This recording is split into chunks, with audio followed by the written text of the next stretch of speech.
Hello class 12th। आज जो हमारा टॉपिक है वो अल्कोहल का लास्ट टॉपिक है, जिसमें हम 1 डिग्री 2 डिग्री और 3rd डिग्री अल्कोहल में विभेद करने का तरीका बताएंगे कि किस प्रकार हम प्राथमिक, द्वितीयक और तृतीयक अल्कोहलों में विभेद कर सकते हैं। तो इसके तीन विधियां हैं, 3 परीक्षण हैं।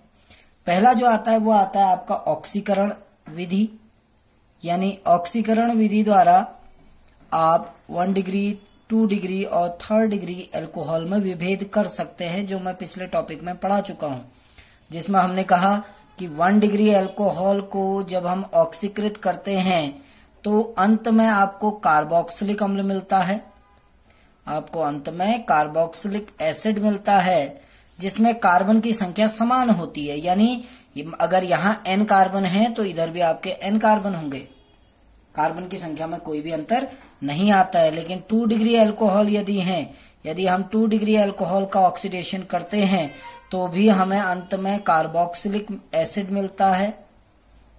लेकिन इस कार्बोक्सिलिक एसिड में अल्कोहल की तुलना में 1 कार्बन कम होता है। यदि इसमें n कार्बन है तो इसमें n-1 कार्बन होंगे, 1 कार्बन कम होगा। ऐसे ही जो 3rd डिग्री अल्कोहल है आपका, जब हम 3rd डिग्री अल्कोहल का ऑक्सीकरण करते हैं तो यहां भी हमें अंत में कार्बोक्सिलिक एसिड मिलता है, कार्बोक्सिलिक एसिड मिलता है। बट अगर अल्कोहल में n कार्बन है तो कार्बोक्सिलिक एसिड में n-2 कार्बन होंगे, यानी कार्बन की संख्या अल्कोहल में कार्बन की संख्या से 2 कम होगी। ये हम पीछे पढ़ चुके हैं। ठीक, दूसरा जो परीक्षण है या जो दूसरी विधि है वो है ल्यूकास परीक्षण, जो आपने अभी नहीं पढ़ा है, ल्यूकास परीक्षण। तो ल्यूकास परीक्षण ल्यूकास अभिकर्मक के साथ किया जाता है। ल्यूकास अभिकर्मक जो होता है वो 2 अभिकारकों का एक मिश्रण होता है। यानी आपका 2 अभिकारक कौन कौन से हैं? एक तो आपका एनहाइड्रस जिंक क्लोराइड है ZnCl2, और HCl हाइड्रोक्लोरिक एसिड, सांद्र HCl। ये ध्यान रखना कि सांद्र HCl व निर्जल ZnCl2, इसका जो 1:1 में जो 1:1 का अनुपात जो होगा उसको हम ल्यूकास अभिकर्मक कहते हैं। तो ल्यूकास अभिकर्मक कहा जाता है। ठीक है ना। तो होता क्या है कि जब हम किसी अज्ञात अल्कोहल, आपको नहीं पता कि अल्कोहल क्या है, तो जब हम किसी अज्ञात अल्कोहल, जैसे ये आपका कोई एक अल्कोहल है, सपोज करो OH, इसकी अभिक्रिया हम ल्यूकास अभिकर्मक के साथ करते हैं। दैट मीन HCl के साथ रिएक्ट कराएंगे in the presence of ZnCl2। तो हम ल्यूकास अभिकर्मक के साथ इसकी क्रिया करा रहे हैं। तो जब हम ल्यूकास अभिकर्मक से क्रिया करते हैं तो ये क्लोराइड आयन इस हाइड्रोक्साइड आयन को प्रतिस्थापित कर देता है और आपका एल्किल क्लोराइड बनता है। एल्किल क्लोराइड आपका निर्मित होता है और इस एल्किल क्लोराइड का धुआं निकलता है। याद रखना, ये जो एल्किल क्लोराइड है, इस एल्किल क्लोराइड का सफेद धुआं निकलता है। ठीक है ना। तो इस धुएं के निकलने की दर जो होती है वो तीनों प्रकार के अल्कोहल में अलग अलग होती है। ठीक हो गया ना। तीनों प्रकार के अल्कोहल में इनकी जो धुंध होती है या इनके निकलने की जो दर है वो बिल्कुल अलग अलग होती है। ठीक है ना। अब मैं तीनों का उदाहरण बता रहा हूं और उसी रेट के आधार पर कि कितनी जल्दी धुआं निकलता है, आप सीधे सीधे ये समझना कि जब अल्कोहल को हम ल्यूकास अभिकर्मक के साथ क्रिया कराते हैं तो एल्किल क्लोराइड बनता है और एल्किल क्लोराइड का गाढ़ा सफेद धुआं निकलता है। वो 1 डिग्री में भी निकलेगा, 2 में भी निकलेगा और सब में निकलेगा, जितने भी तीनों अल्कोहलों में सफेद धुआं निकलेगा। बट उस धुएं के निकलने का समय या उसकी दर अलग अलग होगी। जैसे मैं 3 अल्कोहल लिख रहा हूं, देखो। पहला अल्कोहल यह है आपका CH3CH2OH, ये 1 डिग्री अल्कोहल है।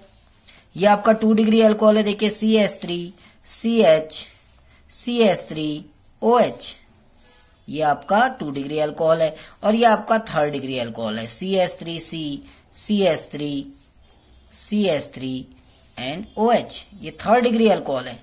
अब इन तीनों अल्कोहलों की, ये 1 डिग्री है, ये 2 डिग्री है और ये 3rd डिग्री अल्कोहल है, इन तीनों की क्रिया हम ल्यूकास अभिकर्मक के साथ करा रहे हैं। यानी तीनों अल्कोहलों की क्रिया हम ल्यूकास अभिकर्मक में हम HCl से रिएक्ट कराएंगे। तीनों की रिएक्शन HCl से होगी, सांद्र हाइड्रोक्लोरिक एसिड से, in the presence of ZnCl2, यानी जिंक क्लोराइड की प्रेजेंस में यह अभिक्रिया संपन्न होगी। तो जब जिंक क्लोराइड की प्रेजेंस में अभिक्रिया संपन्न होती है तो ये क्लोराइड आयन OH आयन को रिप्लेस करेगा, यानी पहले वाले में तो आपका एथिल क्लोराइड बनेगा CH3CH2Cl, दूसरे वाले में आपका बनेगा CH3 single bond CH single bond CH3 single bond Cl, यानी इसका नाम हो गया 2 क्लोरोप्रोपेन, और इसमें बनेगा आपका 2 मिथाइल 2 क्लोरोप्रोपेन CH3Cl। अब ये आपके 3 प्रकार के, तो 1 डिग्री अल्कोहल जो है, यदि ध्यान रखना यहां भी सफेद धुआं निकलेगा, यहां भी और यहां भी, लेकिन यदि कक्ष ताप पर, ठीक है ना, जैसे हम यहां से शुरू करते हैं 3rd डिग्री अल्कोहल में, जैसे ही हम ल्यूकास अभिकर्मक मिलाते हैं और अगर मिलाते ही आपको सफेद धुआं दिखाई देने लगे तो वो 3rd डिग्री अल्कोहल होगा। तो यहां पर मैं लिख देता हूं तुरंत धुंध दिखाई देती है। यदि आपको तुरंत धुंध दिखाई दे, धुआं दिखाई दे मिलाते ही, तो समझ जाना कि वो कौन सा अल्कोहल है, 3rd डिग्री अल्कोहल है। यदि कुछ समय बाद, हम 5 मिनट का टाइम कह रहे हैं, यदि 5 मिनट, लगभग 5 मिनट के पश्चात धुंध दिखता है, यानी धुआं तुरंत नहीं निकल रहा है, 5 मिनट के पश्चात धुंध प्रतीत होती है, दिखती है, तो वो 2 डिग्री अल्कोहल होगा। यदि गर्म करने पर, यानी आपने रख दिया, बहुत समय रख दिया, कोई धुआं नहीं निकला, गर्म करने पर यदि धुआं निकलेगा, यदि गर्म करने पर धुंध निकलती है, तो वो 1 डिग्री अल्कोहल होगा। अब ये ध्यान देना, ये अल्कोहल की क्रियाशीलता पर निर्भर है। पहले ही बताया था कि ये जो बॉन्ड होता है, ये वाला बॉन्ड सबसे जल्दी किसमें टूटता है, 3rd डिग्री में, उससे कम 2 डिग्री में, सबसे कम 1 डिग्री में। तो क्रियाशीलता 1 डिग्री की सबसे कम है, इसलिए सबसे देर में धुआं निकल रहा है। 3rd डिग्री की सबसे ज्यादा है, इसलिए सबसे पहले धुआं दिखाई दे रहा है। तो ये आपका ल्यूकास परीक्षण है। इसके बाद तीसरा आपका एक मुख्य परीक्षण आता है, जिसको हम कहते हैं विक्टर मेयर परीक्षण।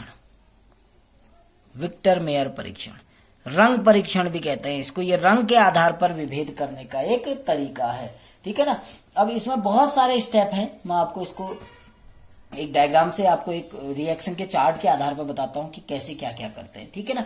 तो इसमें किया क्या जाता है कि सबसे पहले विक्टर मेयर परीक्षण में हम कुछ अभिकर्मकों का प्रयोग करते हैं। सबसे पहले आप अभिकर्मक याद रखना, आपको याद रखना है, सबसे पहले हम आयोडीनीकरण करते हैं, तो फास्फोरस और आयोडीन के साथ करते हैं। दूसरा अभिकर्मक, मैं आपको क्रम से पहले अभिकर्मक बता रहा हूं। दूसरा हम सिल्वर नाइट्रेट के साथ क्रिया कराते हैं, AgNO2 के साथ। तीसरा AgNO2 से जब हम क्रिया कराते हैं तो उसके बाद नाइट्रस एसिड से क्रिया कराई जाती है HNO2 के साथ, ठीक है ना। और चौथे पद में फिर हम क्रिया कराते हैं KOH के साथ। तो यानी आपके पास ये 4 अभिकर्मक होते हैं। इसकी जगह पर किसी बुक में NaOH भी लिखा होगा, इसकी जगह में कहीं पर NaNO2 और HCl भी लिखा होगा। मैं पहले बता चुका हूं कि HNO2 जो होता है वो NaNO2 और HCl से बनता है। अब देखिए, मैं इस कॉपी के 3 भाग करने वाला हूं। हमने 3 भाग कर लिए। अब पहले उसमें मैं लिख रहा हूं कि 1 डिग्री अल्कोहल, इसमें हम रख रहे हैं 2 डिग्री अल्कोहल, इसमें हम रख रहे हैं 3rd डिग्री अल्कोहल, ठीक है। ध्यान से देखना क्योंकि लंबा आपका परीक्षण है। सबसे पहले हम 1 डिग्री अल्कोहल लेते हैं। देखिए, मैं 1 डिग्री अल्कोहल ले रहा हूं, RCH2OH, RCH2OH, ये आपका 1 डिग्री अल्कोहल है। ये आपका 2 डिग्री अल्कोहल है, देखो R2CHOH, ये 2 डिग्री अल्कोहल है। और ये 3rd डिग्री अल्कोहल है, R3C सिंगल बॉन्ड OH, तो ये 3rd डिग्री। तीनों अल्कोहल हमने लिख दिए। अब तीनों अल्कोहलों में पहली जो क्रिया होगी फर्स्ट, वो हम आयोडीनीकरण करते हैं, आयोडीनेशन करते हैं फास्फोरस और आयोडीन की उपस्थिति में। P/I2 के साथ क्रिया कराते हैं। इसमें भी P/I2 के साथ क्रिया कराएंगे, इसमें भी P/I2 के साथ क्रिया कराएंगे। तो आयोडीनीकरण है, OH ग्रुप आयोडीन द्वारा रिप्लेस हो जाएगा हर जगह पे। तो यहां पहले में क्या बनेगा, RCH2I, यहां क्या बनेगा, R2CHI, यहां बनेगा R3CI, यानी एल्किल आयोडाइड आपका बनेगा। अब दूसरा अभिकर्मक क्या है, AgNO2। देखिए, यहां पर भी हम क्रिया कराएंगे AgNO2 के साथ, यहां पर भी हम क्रिया कराएंगे AgNO2 के साथ, और 3rd डिग्री अल्कोहल की क्रिया भी हम कराएंगे किसके साथ, AgNO2 के साथ। तो आपको पता है ये जो NO2 है ये इस आयोडीन को रिप्लेस कर देगा। देखिए तो पहले वाले में क्या बनेगा, RCH2NO2, RCH2NO2।